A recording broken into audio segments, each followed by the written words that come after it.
It's 1:30, so I think we will get started. Today I'm going to talk a lot about the financial outlook for Woodland Pond for 2023, which is going to be awesome. But in the meantime, I'm going to have these folks have some important stuff to talk about. The folks that did not have particularly timely things that they needed to present ceded their time to me.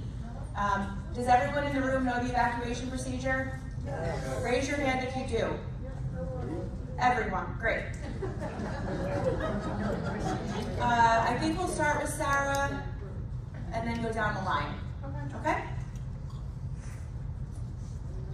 Hi, good afternoon, everyone. My name is Sarah Leonard. I'm the Resident Services Director. It's great to see you all today. So I just have a few announcements in terms of things that are coming up and some services that are available to you. So we'll start with some health services. So the first thing that I wanted to remind everyone that is available to you is an acupuncturist who comes to Woodland Pond. And his name is Dr. Tate Rubenstein, and he's a licensed doctor of Oriental Medicine and a graduate of Southwest Acupuncture College.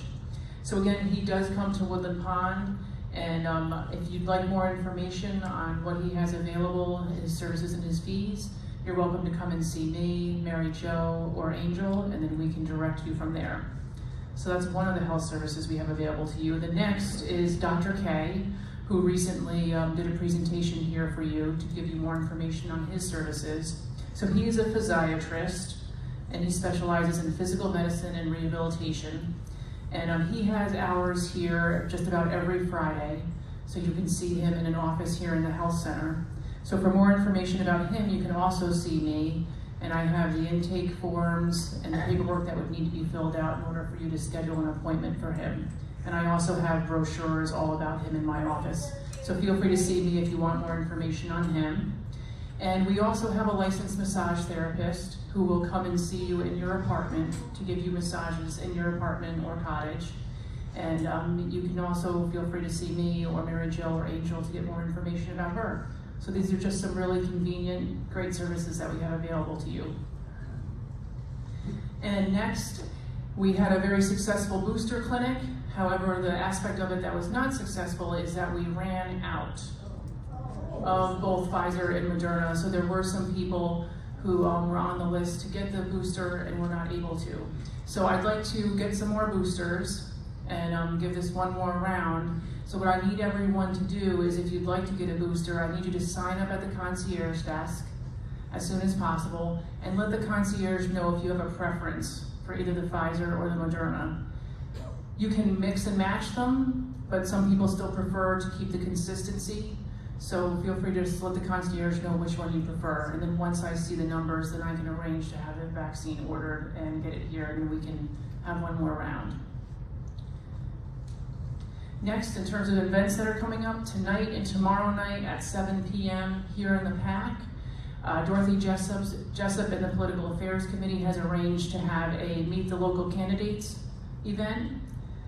So tonight we have a group of people who are going to be coming to have an informal Q&A with all of you. So you'll have an opportunity to informally visit with the candidates before and after, and then they will have a Q&A right in the middle of the program. So again, 7 to 8:30 p.m. tonight and tomorrow. And I had sent out an email to everyone with all the details, and it's also posted in the mailroom and on Connected Living as well. And next, the Mental Health Task Force here at Woodland Pond has been working hard to arrange some speaker series of interesting topics for everyone. So the next one that's coming up is a Zoom presentation by Barbara Cohn, who's the author of Calmer Waters. And Calmer Waters is a book, I'll read a brief description.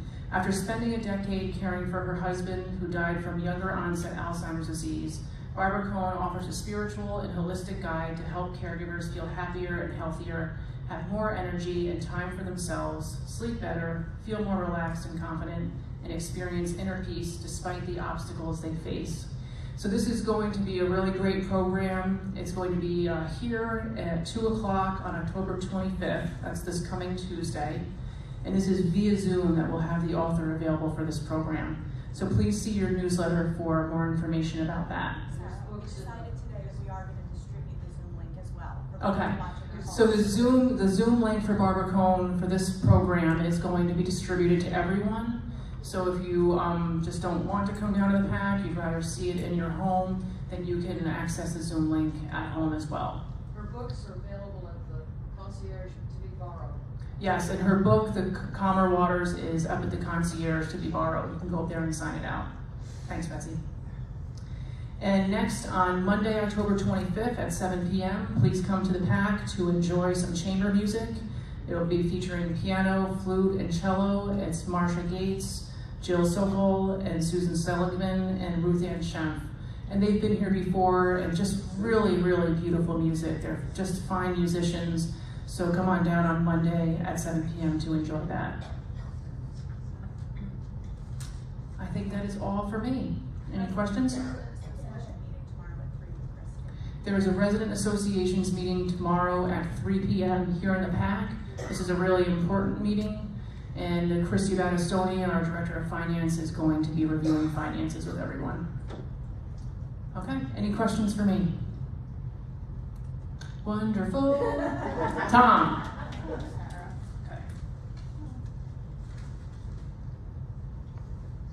Thank you. I'm Tom Tango, Director of Plant Operations. A couple things. First thing I want to start with is, I know Michelle put something in the Chanticleer and mentioned something. Part of SUSCOM, we're going to be doing we're going to try to do a LED bulb swap, where we want to come to everybody's apartment, and if you wish, we're going to explain to you why we can help you change your existing light bulbs into LED ones, and there's a lot of benefits to that. What I'm looking for is we need some volunteers. What we're envisioning is we would have like a couple crews, each one would have a maintenance tech with them, and maybe 3 or 4 residents, and we can go, and in a programmed way, which we haven't fully developed yet, we'd be going to apartments and changing out LED bulbs. For it to work really well, I would like to have 2 or 3 residents, volunteers, working with that maintenance tech. So I'm looking for some names. I have a couple so far, but literally when I say a couple, I mean 2. So I would really like more. So to do that, just send me an email that you're interested in doing it, and we'll contact you. And when I have a few, we'll all meet and we'll discuss more logistics about it. But you know, it would be fun, and if you have a lot of questions about exactly how it's going to work, I don't know. And that's what we'll talk about when we have a meeting. All right, so look, I just want to get some volunteers first. Next thing.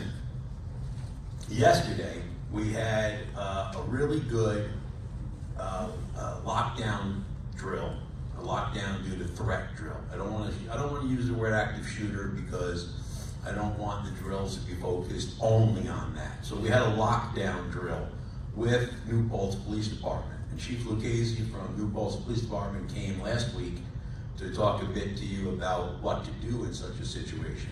Also, a big shout out to him and his crew, because when I talk to other counterparts, people that do what I do in other places, they don't get the involvement and participation from their municipal partners like we do. Not just the police, but the fire, the building department, everybody. But Chief Lucchese and his crew yesterday were great. They really came in, they provided us a lot of information, they really helped us.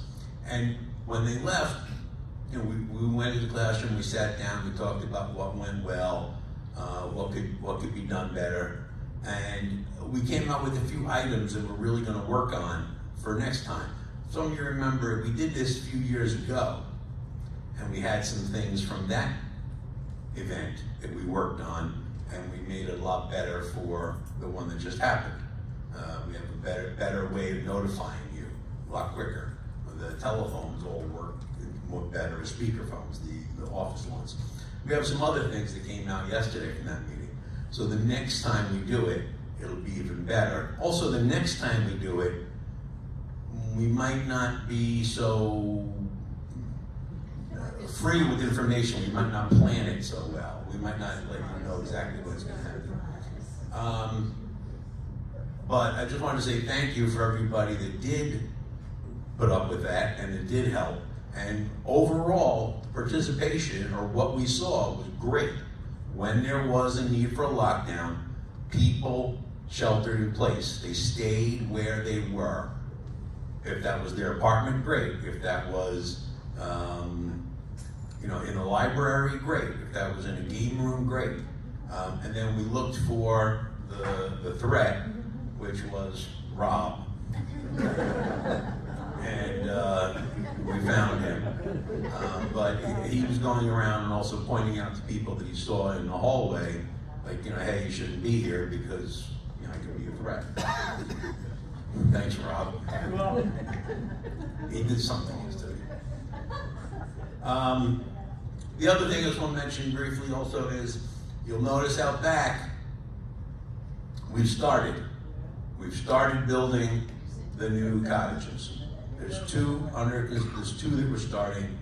They were here a good bit the other day, and tomorrow they'll be back on site clearing the other side. And they'll be here, and they're going to keep on going. What Michelle said to you, and I would ask again, is one, have some patience, but also if you see something, let me know. If they're parking where they shouldn't park, let me know. If they're doing something that you think could be unsafe, let me know. If there's something that needs to be moved, let me know. And don't assume that your neighbor or somebody else said something. I'm not saying that I expect them to do wrong things, but I'd rather have a lot of eyes on it than less. So if you see something, let me know. Will there be some noise? Will there be more increased traffic? Yes, there will be. But it'll be for a period of time, and the end result will be pretty good. And the only other thing I have is go Yankees. Questions? Thanks some for selecting Rob as a threat. I mean, that's a good move. Yeah, like I was hoping they would use like physical violence when they're down. No, but what's the outlook for the third cottage to be constructed? What's the...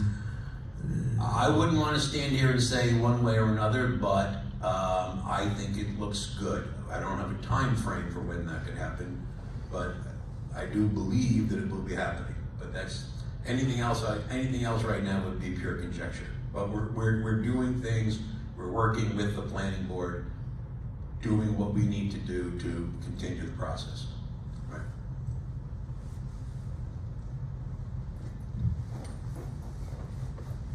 Tom, when the alarm went off yesterday, I was outside. I wasn't far enough away from the building that I couldn't hear the alarm, so I went inside. But suppose I had been down in the woods walking. Well, we didn't ring the alarm yesterday. I know, I'm talking about residents. And if you were, well, one of the ways, currently, we don't have a lot of ways to let you know about a lockdown type event, because it's not the fire alarm. So the best way is the SARA system that we use, the instant notification.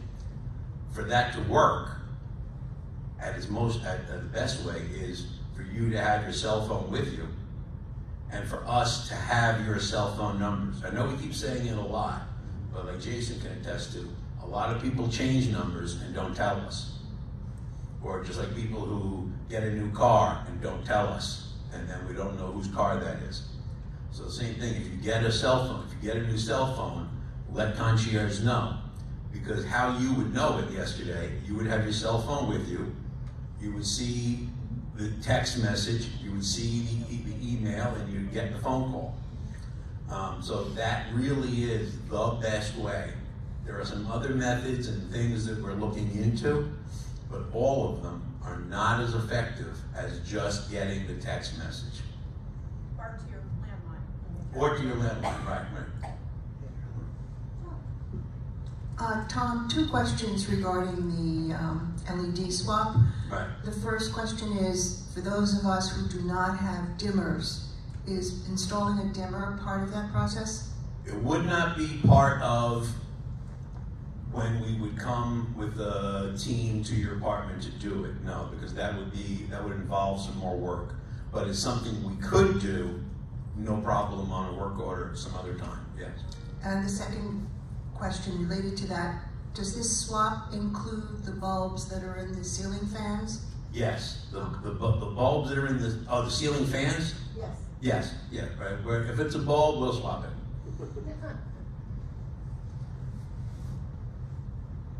Tom, I wanted to say thank you for whoever did your grinding outside, did a great job. Thank you. So thank you. Yeah, we still have a few things to do out there with the cracks, with the caulking. Yeah.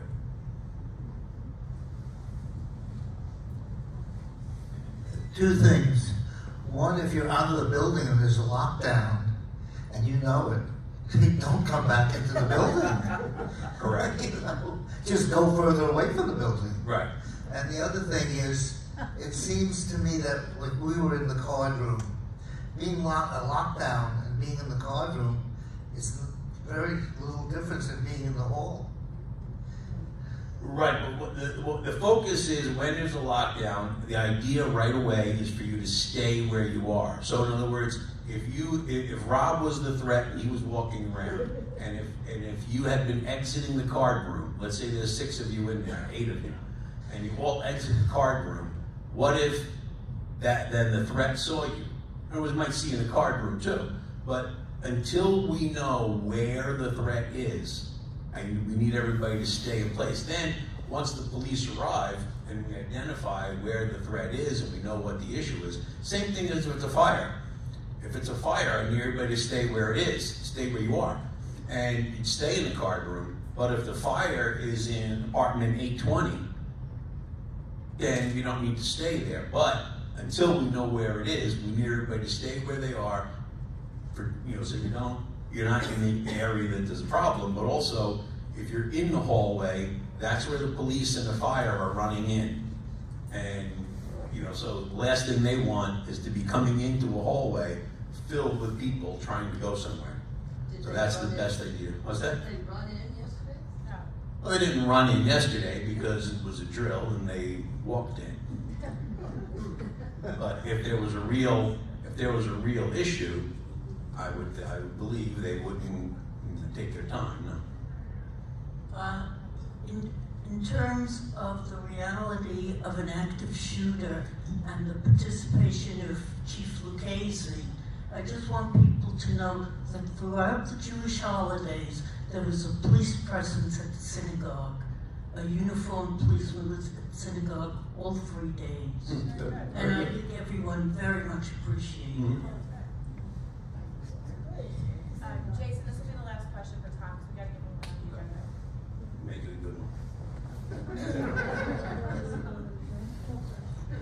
Tom, I was at a meeting at the health center yesterday, and one of the members of residents there expressed concern for safety with the increase of people on campus with the building. I know there's no concern, but I just wondered if there's some way that we could reassure them that it was not. You mean, I don't understand, you mean they were... Well, with the new construction, she was concerned that people would come into the building, for the construction workers, people that... Will there be some people from the construction coming in the building? I'm sure there will be, but they're going to be having their own facilities out there, just like anybody, just like any other time, be it snow removal crew, be it any other contract that anything's going on. Will there be people coming in? Yes. Do we do our best to make sure we know who they are, where they are? Of course we do. And like I would always say that, like I said earlier, if anybody in the health center or anywhere sees someone that they question, give us a call. The best security system we have is right here. And we'll look into it. But yeah, are there going to be people? Yes. Will it be a minimum? Yes. And will we know who they are? Yes.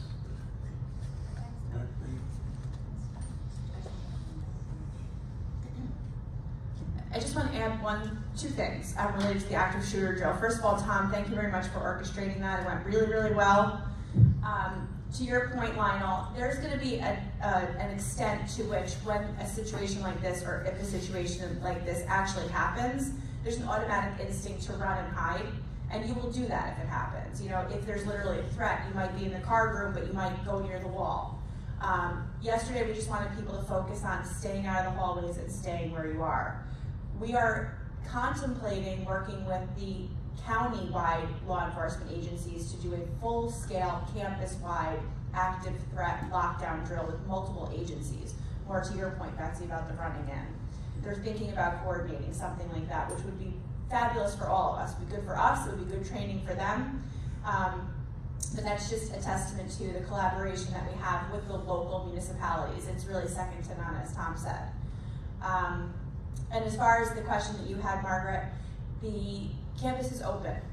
You know, we pride ourselves on being welcoming to the community. So we have people in here for the bank, we've got people in here for Dedrick's. So I think it's important to just reiterate that this, although these will be different new people, there are new people here on campus all the time. We don't have crime problems. If we see an issue or have a problem, we attend to it. So you can send that person my way if they have any specific concerns, okay? You're very welcome. Jason? Bridget? Just what you asked? Okay. Bridget just asked me to share, Bridget Blum, our Director of Human Resources, is also our Corporate Compliance Officer. I'm not sure if you all know that or not. And in that role, Bridget is responsible for ensuring certain things related to compliance with certain things on campus. And one of those things is compliance is following the rules. So one of those things is related to our speakers. Before COVID, we instituted a policy that all of our speakers here on campus that were not in your private residences needed to complete a speaker acknowledgement form, and it essentially talks about the rules of conduct that we expect of the speakers. So if you're arranging for a speaker for any of your groups or any activity here on campus, please make sure you're getting the speaker acknowledgement form from Concierge, and also, to that point, we also need you to reserve the rooms that you're using on campus for your private endeavors. So if you're having a PEO meeting or some type of meeting, that may be allowable, but we do have a review process for that because we want to make sure that any activities that are happening in our common areas are compliant with the local laws and regulations, and also don't put our not-for-profit status at risk. So that's just a friendly reminder. Did you have anything, Jason? Rob? No, you don't have anything else?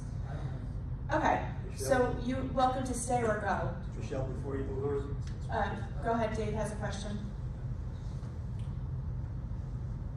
I don't know what the current, well, you did fix this is great. I don't know what the current practice is, but some time ago it was given to understand that canvassing for political candidates to individual residences was not prohibited here. Is that still true? It is prohibited well, here. We had somebody come around a couple of Saturdays ago giving out pamphlets or leaflets on behalf of one of the candidates. Did This is you know in that? college, not the main building, but okay, this is the first, Jason, none of us have heard of it. So if that happens, it's not acceptable. I didn't think so, but I didn't want to challenge the guy either. Right. So if that happens, I think you should report it to Concierge, Next time. and then they'll notify the MOD if it's a day that manager on duty, which is MOD, if we're not here. So it's still not allowed. That's it is absolutely not allowed. There can be no solicitation of any kind on this campus, whether it be by a resident or for political reasons. People don't like to be knocked on their doors for any reason, for signing a petition or choosing a political candidate. So that stuff cannot happen. He stays at cottages all day. Well, he knew it for cottages. I don't know if it was in the building or not, but Paul, I think Paul had a question or a comment. I'm just curious to find out why the flag is always at half staff. I'll move it today. No, it's regularly for Tom, months. is it supposed to still be at half staff? No. It was supposed to be so clean got buried. She didn't bury. I don't know. It's at half staff. Tom gets notifications every day on a special text serve that tells you why you have to fly at half staff. We'll look into it to see. It seems like it's down a lot more than it's up, though. Okay, so I just have one general comment, and then I will go into the financial outlook for next year. If you have not completed your survey yet, your satisfaction survey, please do so. If you need help with it, and you don't know how to do it, please sign up with Concierge.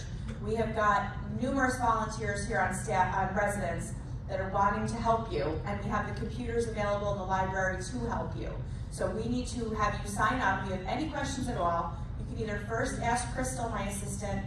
A lot of you have her email and have been sending her questions. She's working with the survey company to fix bumps as they come up. But if you just don't even know where to start, or you just need help, your volunteers are ready to help you, and we really want to get these surveys done. I'm hearing good feedback about the surveys. People are finding them clear and easy to complete. They take probably 20 minutes if you want to, or less. 20 minutes if you want to include comments. You probably do it quicker if you don't want to include comments. So please do that. We're at roughly 50% right now, which is really good because it's only been open for 4 days, really. We'd like to get to as close to 100% as possible because your feedback is very helpful. Tamar, did you have a comment or question? We're 2 people, we got 1 survey. You should have each gotten one. So if you didn't, which one of you got it? What's tomorrow's email? Okay, all right, so we have to get Lionel to get his, so I'll put it on the list. But in this case, if you did not get a survey, if you have a question, either contact Crystal, my assistant, or leave your name with Concierge and tell them what the issue is, and we will follow up, okay? We have the resources and personnel to help you fill those out. Martin, did you have a question? At the end of the survey, I was asked for my Google address and password. I didn't quite understand why. Shouldn't have been for a password. It was there. That was the same question that I asked Crystal about. It was if you wanted to share your comment that you made on social media. Okay, so it was about sharing the comment that you made on social media. They should definitely not have asked for your password. I've never heard of was anyone else asked for a password? I left it blank, but it still went through as submitted. Okay, and that might have been for your email address, but I'll look into that. I mean, word to the wise, if anyone ever gets asked for your password, never give it away, certainly. Last thing before I get into the financials, if you have not used the Happy or Not machine outside of the dining room yet, you should. You need to. That is an incredible tool. It's incredibly powerful, it's anonymous, and it gives us feedback right in real time. You do not need to include comments, but you can, and that data comes not only to Amy and Jared, the chef, but it comes right to my computer. So I know in real time how you liked the meal, what worked, what didn't. It could be for the pub, for lunch, for dinner, for brunch, any experience. That is really powerful. So please use it. If you don't know what it is, it's right outside the hostess station. You just tap on it, and it can ask you some questions, or you can fill out some additional answers. Ralph? Yes, I'd like to make a comment about that. That people can make multiple choices. They just don't have a selection of one item. Right. They can select the service, the quality of the food, so you can keep going in multiple times and rate each one. Yes, thank you very much. The more feedback we get, the better. So I hope that you all choose to use that. Okay, Jason, can we put up the thing on the screen? No, I don't. I'll walk over there. I don't need the podium. Thank you, though. So normally, thanks, folks. Normally Christy does a big presentation on the budget, and usually it's next week. And the reason it's usually next week every year is because the Resident Association meeting gets scheduled at the same time as the board meeting when they approve the budget. So for all of you that don't know or don't remember, our budget has to be submitted to New York State by November 1st every year. Maybe you should minimize it again because they're not even paying attention to me, they're just looking at the screen. Our budget has to be presented, you're not gonna be able to read it anyway, just listen to what I'm saying for a second. Our budget has to be presented to the state by November 1st every year, because New York State explicitly reviews our rate requests and our budget. That's too dark. Thank you. Maybe you can just shut the ones off at the front when we get to it. I'm not there yet. They explicitly approve the rates. So we do not have the unilateral ability to change any of our rates for you. That's a protection that you have in New York State. They need to feel that rate changes are justified and make sense, and it's there for consumer protection. New York State does not have a cap on rates. Some states do, New York does not. but they have the most robust review process of any state. We are required to provide actuarial studies, budgets, you name it, to justify rate increases. So we have to get our submission in by November 1st, so that then there's 60 days for them to review before January 1st when the rates go into effect. So normally, we have the budget prepared this week. It goes to the Audit and Finance Committee of the board by the end of this week. It goes to the board for vote next week, and then it comes to you. This year, the Resident Association meeting is tomorrow. So that's before the Audit and Finance Committee is going to see the budget, and that's before the board is going to get the budget. So tomorrow when Christy presents to you, she's not going to have the full budget presentation. She's going to have, because it's not going to be publicly available yet as it's not voted on, but she will be able to present on August year-to-date financials. So because I know everyone's anxious for the information, I wanted to take time today to talk about the outlook for next year. So 2022 has been an extremely volatile year from a financial perspective. We came into the year with very strong cash balances, actually our highest in history, because 2021 was an extremely strong year financially. We brought in $14 million in entrance fees, and the economy was stable. In 2022, we have been very strong again and expect to continue the year very strong on an entrance fee perspective. We're full with waiting lists all the time, so that's a good thing. But the economy has been extremely volatile, as you all know, and inflation has hit us just as hard, if not worse, than all of you, because we're just buying so much more in so many more areas of the supply chain, right? So we are going to weather the storm okay, though, because we came in with very strong cash balances and marketing has been extremely strong. So as of right now, we are projecting again this year to end with yet again a higher balance in cash than ever in our history, okay? So we're starting off in a very good point, despite the challenges this year. But next year is going to be equally challenging, and we have to take the writing on the wall from this year and project it into next year. So I want to go through with you the financial pressures that we are projecting and anticipating as we get ready to wrap up our budget for 2023. Okay, and I'd like to take questions as we go. We have a full half an hour to cover this topic, and then, you know, obviously more follow-up can happen with Christy tomorrow, okay? Are you recording? It's being recorded. Yeah, we're on Zoom. So our largest expense on our books is our wages and benefits, okay? We have roughly 265 employees for a value of 200 full-time equivalents, and this year, our estimated total expenditure on benefits and salaries is roughly $12.5 million. It's a very big number, but we're a service-based organization, so that makes sense. Next year, based on where we know salaries need to be and wages for our staff, we're anticipating down a 9.4% increase in wages. That's almost 10%. And that's not with adding any new positions. So it's filling our existing vacancies as we continue to do and keeping pace with the market. So where is the bulk of that going? We have made a commitment as a community and as a board to try and bring up our lowest wage earners as much as we possibly can each year so that they can come as close to a living wage as possible. So in 2018, our lowest wage earners were making $11.60 an hour. Okay, that was still above minimum wage at the time. With the latest increase, we're going to get them to 17 and more as of January 1st. This year they're at 16 and more.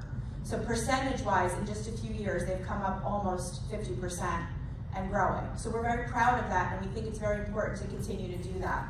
So that's our CNAs, our certified nursing assistants, which have an incredibly hard job, harder than my job. These are people that are doing bedside care, are typically trying to raise families on very low income, oftentimes single parents. So it's very good for us to continue to invest in those folks. And percentage-wise, that increases for them somewhere around 7%. We also have looked at targeted certain employees that are committing to us full-time.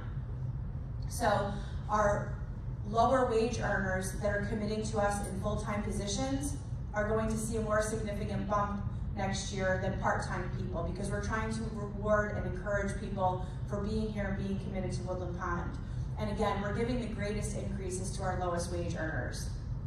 Everyone on campus is projected right now to receive a minimum of a 3% increase, but it's less of an increase as you make more. So the more money you make, the closer you are to that 3%.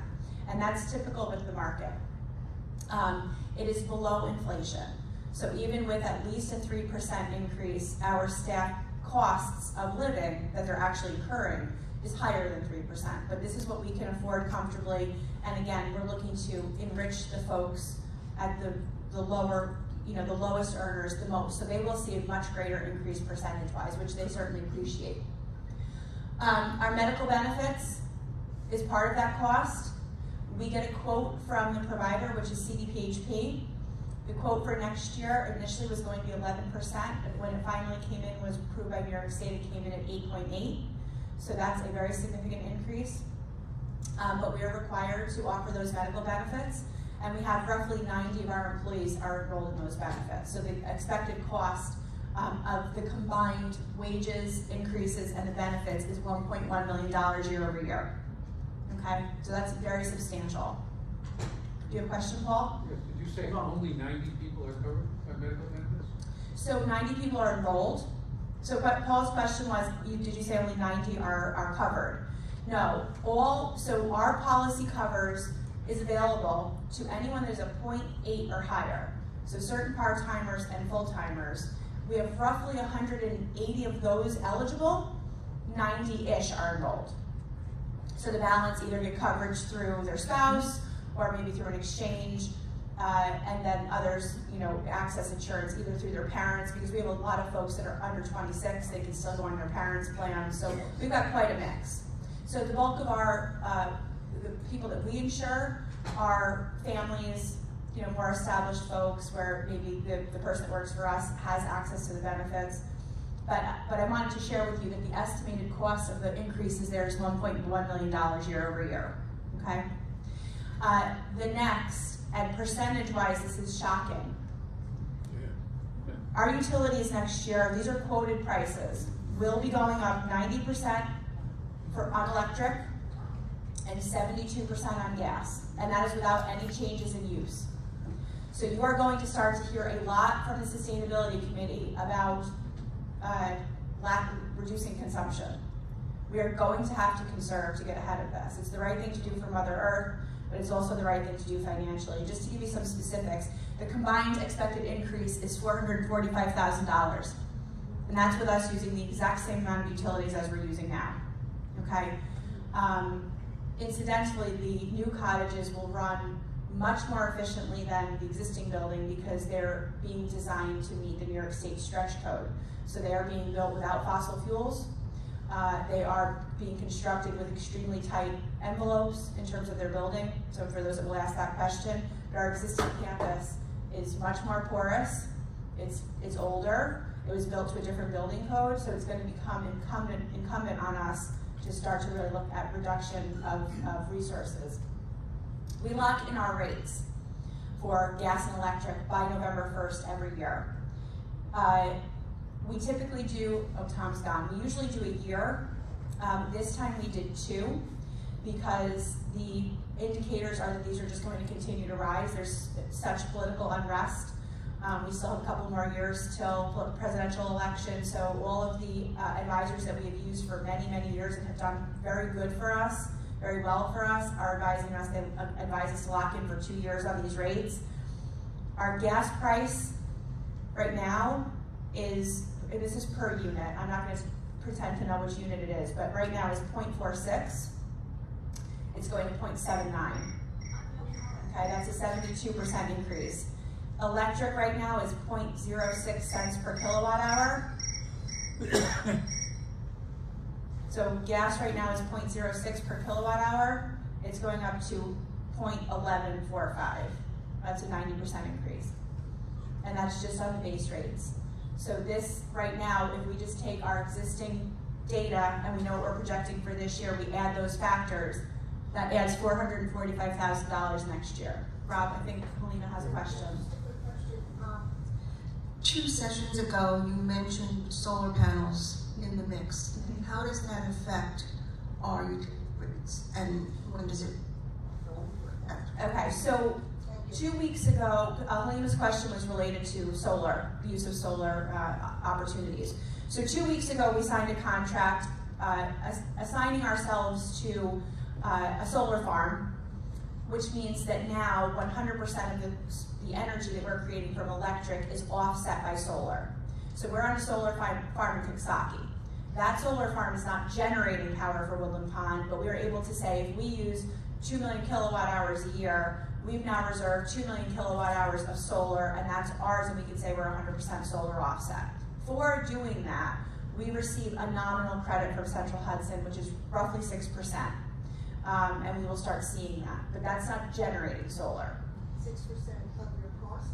6% of our cost, roughly, that's the estimate. We haven't seen those numbers come to fruition yet because that hasn't started and won't start till November 1st.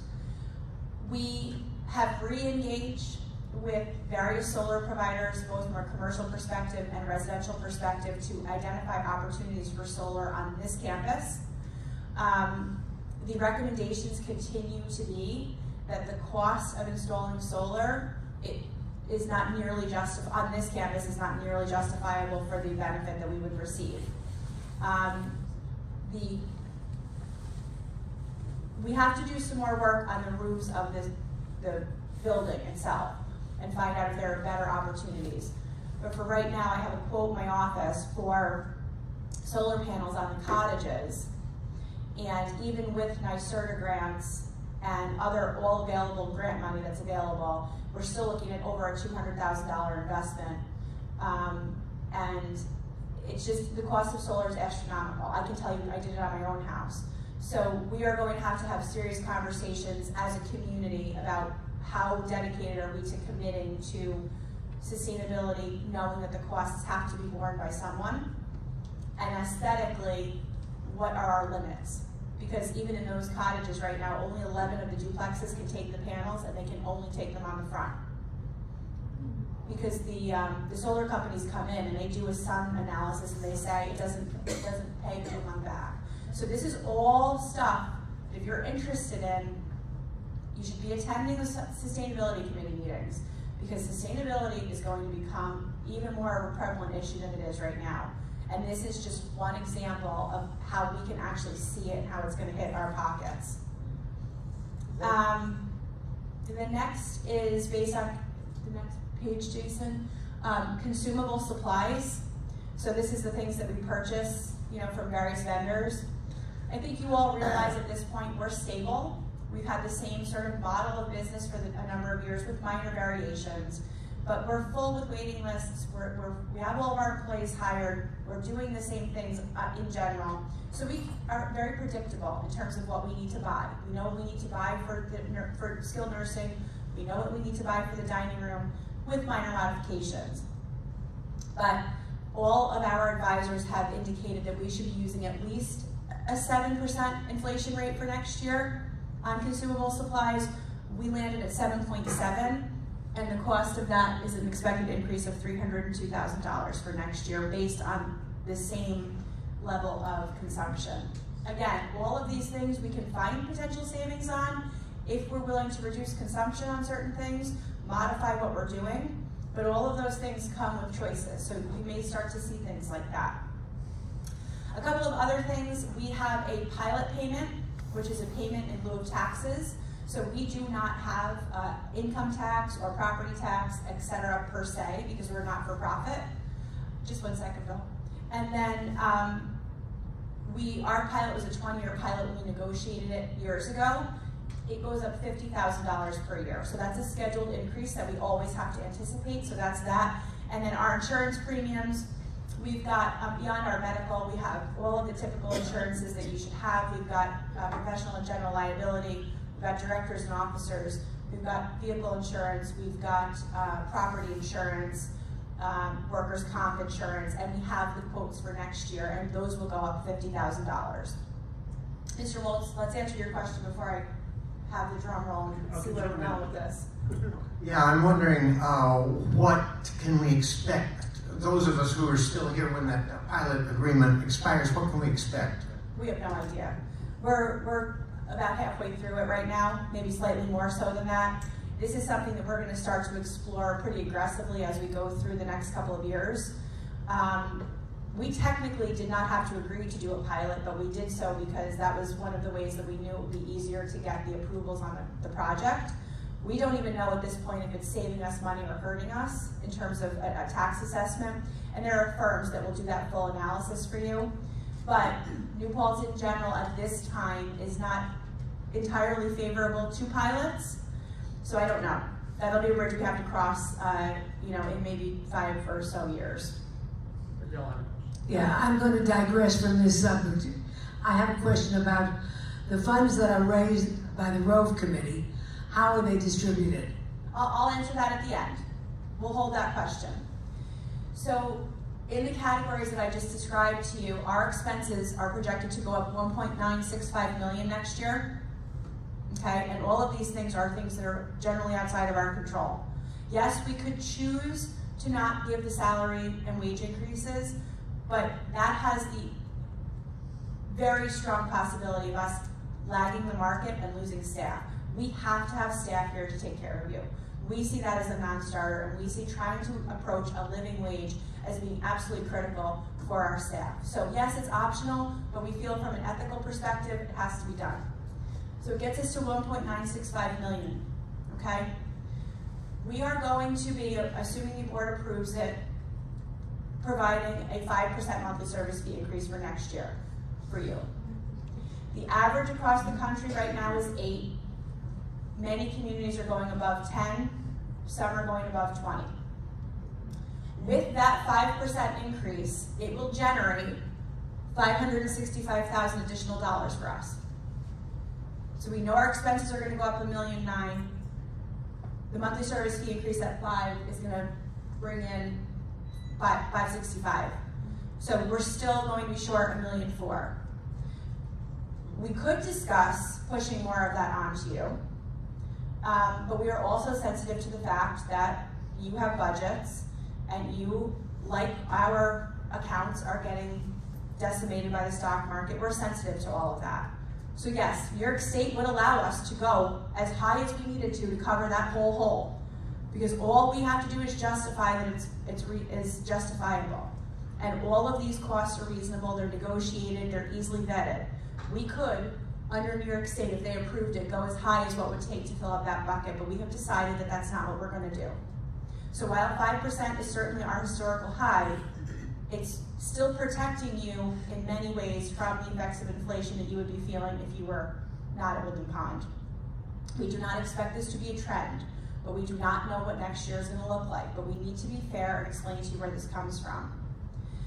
The shortfall of $1.4 million will come from a couple of places. The 2 biggest places it will come from is the excess of health center revenue over expense. So we've talked for a long time about how our health center residents subsidize independent living residents from a cost perspective. That will continue next year in a significant way. And we will draw from excess cash that we generated in 2022. So we're starting at a high point.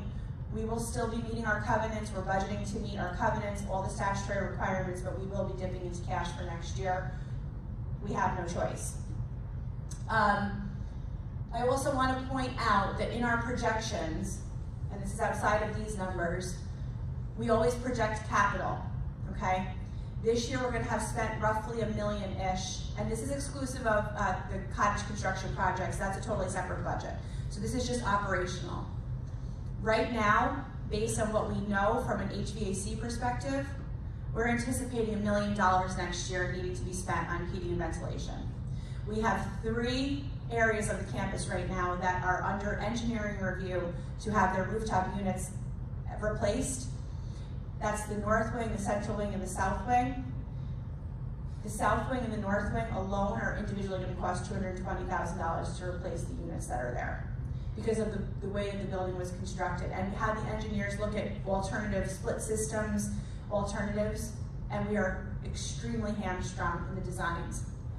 So This HVAC number includes things that we know are going to need to be done in the next 6 months, and also a supply of, for example, Tom wants to purchase 40 individual apartment heating units because they're impossible to get, but you're going to need them when you need them. Preventative things like that. Preventative other, we're budgeting $385,000, and that includes things like, we have many of you know that we commissioned a building condition assessment study a few years ago, and that company, this is all they do. They come into buildings and communities like ours, and they look at every major system, and they say, we think you have this many years left on this system. We think you're going to need to start paving this in this year, and it helps us to project. So based on beyond HVAC, which is our biggest cost ever, always, they're saying for this year we also need to be investing $385,000 just in other preventative and those kinds of things. So that's starting to repave parking lots, concrete repair work, those kinds of things. And then we have an additional elective or wish list things that have come from the committees, people that have asked for different things from a landscaping perspective, things that we'd like to add. So these are truly, really more what I would consider to be elective things that would really enhance the community. But we need to keep those things in mind. We can't only be focusing on, you know, just the nuts and bolts. We have to be enhancing amenities. It helps you want to be here. It helps new folks want to come in. So the way our capital budget works, many of you know this, we put a dollar amount in, and it's based on data. It's not the list. We still then prioritize things as they come up, okay? But we're gonna focus on the things as follows. First is life safety, okay? Second is marketing, things that have marketing impact because we need to stay full in order for us to stay solid. And third is everything else in order of how many residents would benefit from it, right? So this is why, and we're talking about this a lot at the Residents Council level right now, this is why it is so important that the committees that we have are working well and functioning to help us figure out for those elective and wish list type items, what are the priorities of the residents, not just an individual single priority, but help us figure out what do the residents want. So if you're not on committees, I strongly encourage you to do that because this is where your voice will get heard the most. So let me stop there and take any questions or comments.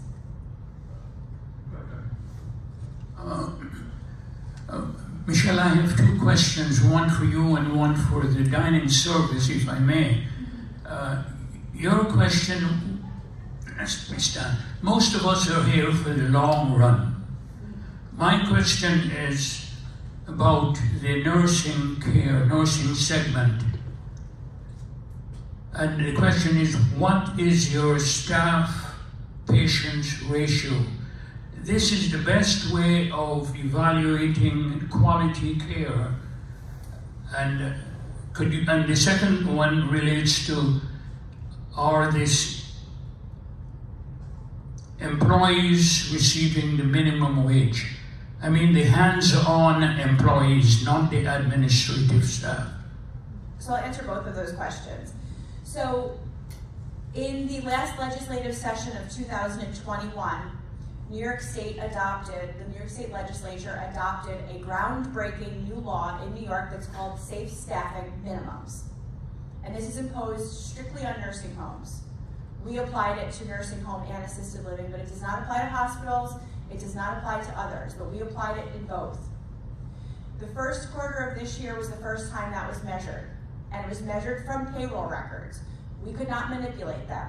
The government got access to our payroll system, everyone's electronic payroll system, and said, okay, how many people punched in, coded to CNA, and what were their hours?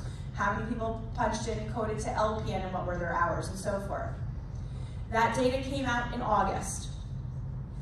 There are 575 skilled nursing facilities in New York. 18% passed the minimums. 18%. Woodland Pond was in the top 5 in the state. So we were number 30 in terms of best staffing. So we met the safe staffing standards. We're easily within the 18% that passed, and we are number 30 out of 575. So I would say that that's very good. And that is objective data. That's objective data. We can't manipulate that, and that will come out now every quarter. For those facilities that do not meet those safe staffing standards, they are subject to, if the state decides to send the bills, up to $2,000 per day that you do not meet the safe staffing standards. So for a particular quarter, you could be looking at a $180,000 bill for not meeting those standards. This is going to have a very significant impact on the industry.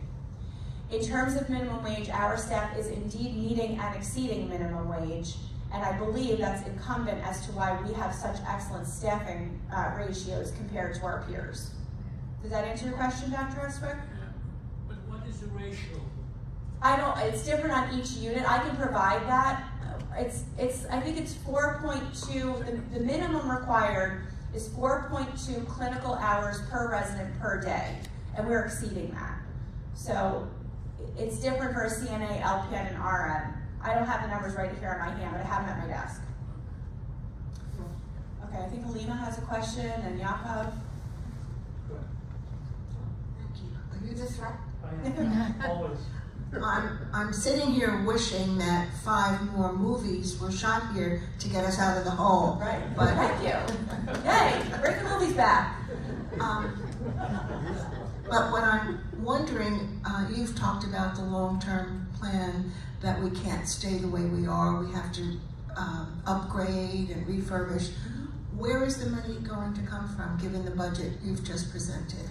So we are in a unique position right now, and this is something that we talk about a lot at the board level, to try to figure out how do we continue to enhance and improve the community while growing cash and not taking steps back like this. I don't think anyone anticipated 2022 to be what it was.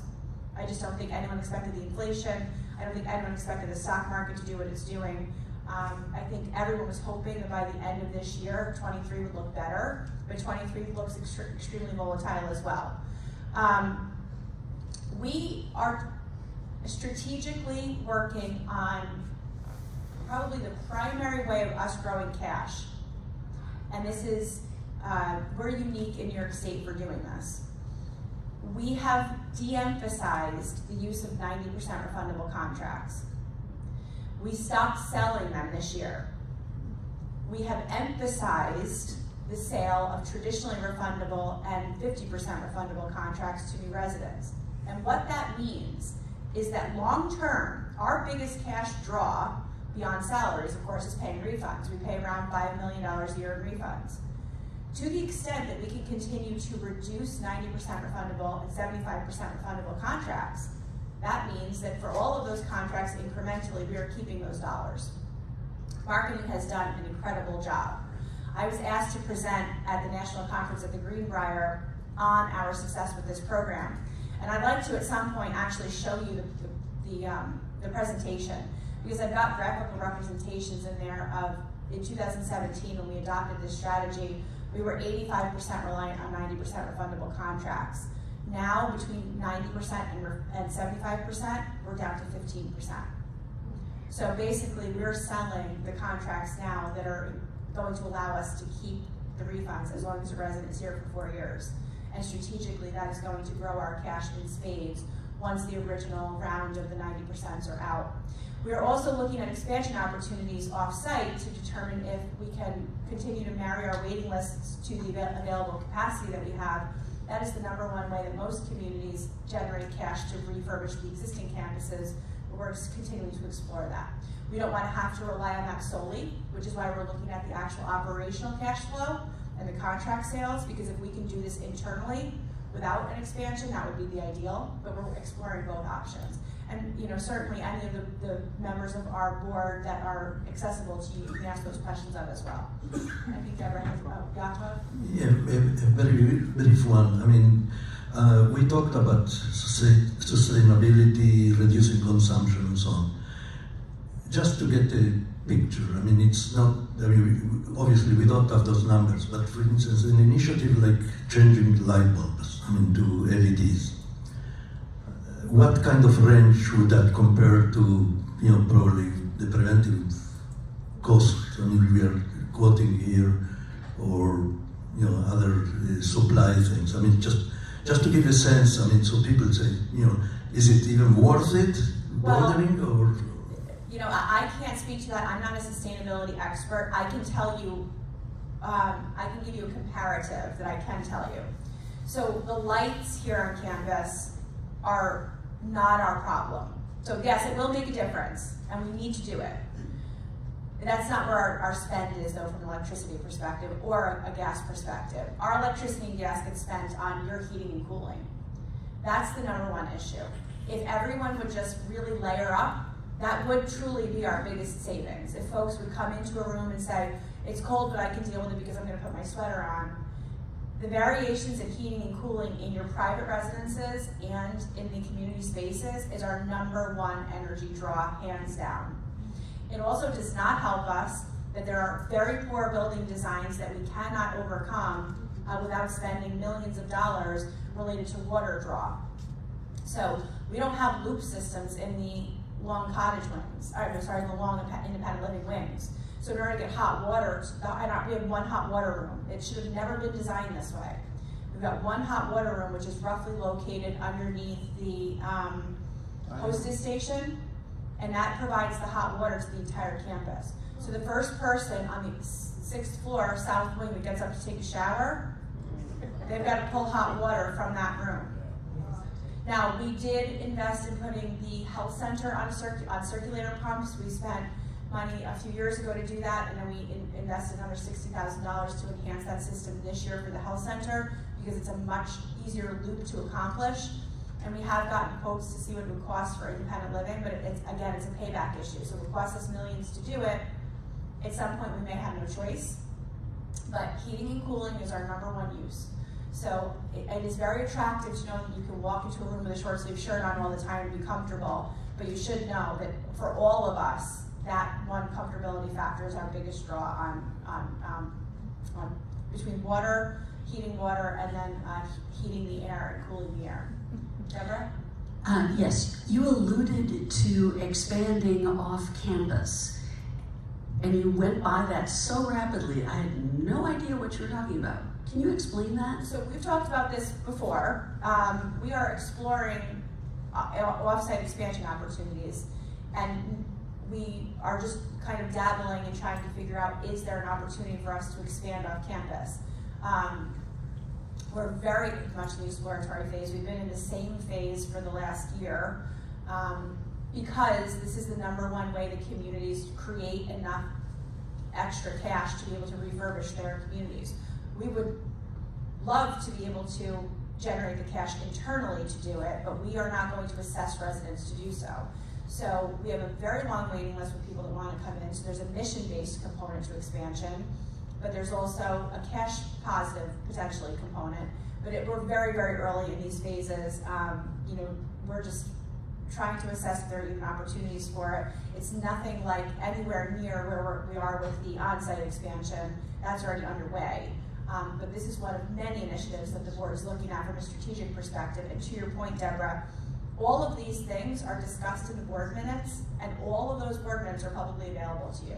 I cannot emphasize enough how important it is to read the committee minutes from each committee and the board minutes. You have access to all information. It's transparent and it's there. We can't cover everything in every meeting, but you should spend an hour a month in the library and read through those things and keep yourself informed. Other questions and comments? Vivian, and then Rolf? Hang on 1 second, Viv. I just have a question. The cart room that we had, the little room that you have in there now, I know a little bit about what that's all about.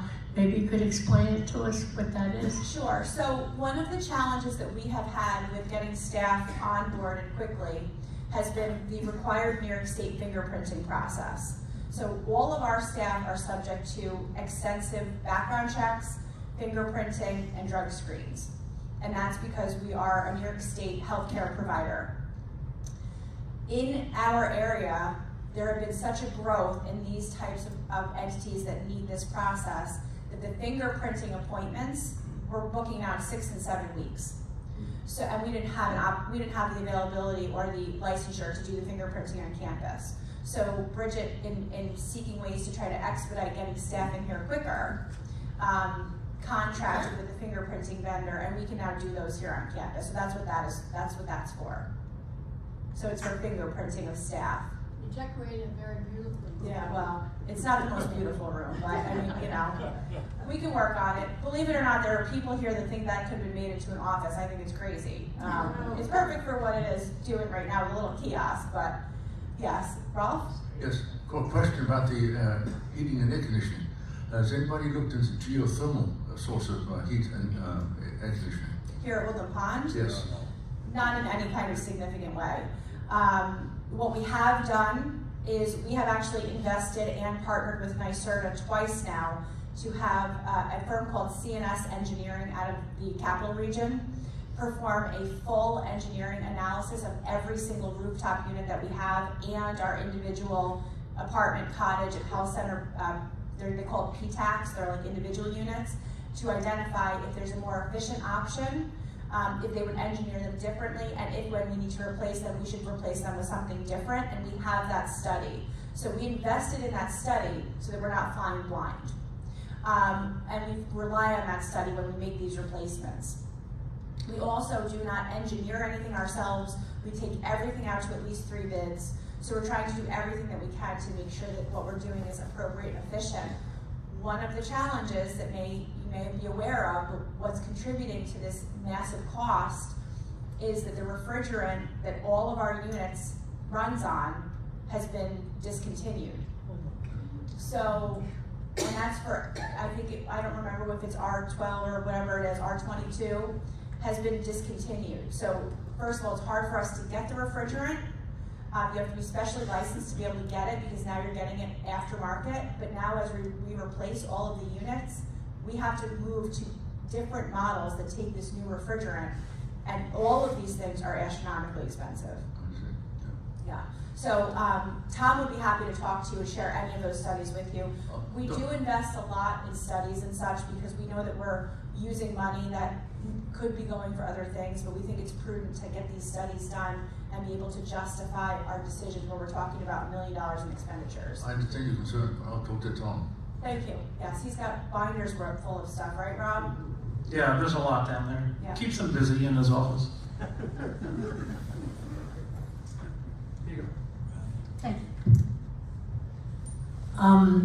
I didn't know that heating and cooling was such a large expense. And I know many people complain, oh, it's so cold in the hallway, it's so cold in the card room, it's so cold in the library. Many of us have no problem putting on an extra sweater. Some people may not be able to because of their illness or whatever, but maybe there could be some kind of a campaign to educate Woodland Ponders that this is such a huge expense and that if people could layer up, how much that would help. I think many people would be willing to do it if they, I didn't know until today, if they knew that this was such a big expense. Yeah, I mean, this is something that I think from a sustainability committee perspective, there's 2 subcommittees on sustainability. One is education, the education subcommittee, and one is the communication subcommittee. I think those 2 committees are going to be very busy with education and messaging on this stuff. I mean, it's things like, you know, Rob's people will go into the apartments and they'll see the air conditioning cranked up in the summer but the windows open. Because residents want fresh air, but they also want tempered air. You know, and that's your choice. But these things have real serious consequences from a financial perspective. So we're going to be talking about all of this a lot more. We're going to be talking about how different waste streams cost us differently, right? So composting, while we love it, is our most expensive waste stream. It costs us the most to compost. Recycling is our cheapest. Waste, general waste, is in the middle.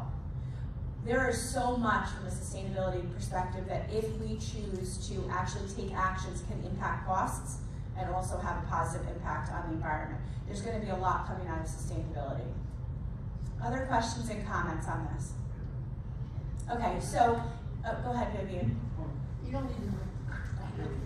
I just want to mention on behalf of myself and everyone here, Thank you for the most beautiful gala that you put on for us.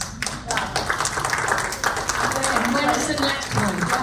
Well, listen, that was paid for by the Peacock funding, so, you know, to Halima's point, we're just going to become a filming location, so it's just going to keep rolling in. Just in terms of what you can expect next, Christy will be able to talk a little bit more about this tomorrow at her resident association meeting, but she's really going to be focusing on where we are financially year to date here, so you can get a sense of it. Then next, on this Friday, our Audit and Finance Committee meeting, our committee of the board will review the budget and approve it for board approval, and then the board will approve it next week, at which point we will get you the actual rate sheets that you're accustomed to getting to tell you what your actual monthly service fee increase will be. But you can use 5% as the factor, assuming that the board goes forward with it. We had already preliminary.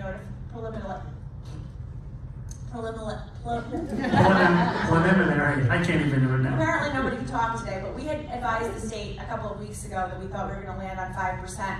They were pleased to hear that because a lot of others in the state are 8 and above. So it's just a tough year all around. We're trying to be transparent about how we come to where we come to. I hope this has been helpful for everyone, although not the best news, but this is where we are, and we'd like you to have a sense of where we are. So we're happy to share the information. Okay? Thank you very much. We're going to start the Let's Go Yankee chant now? No? Let's go Yankees.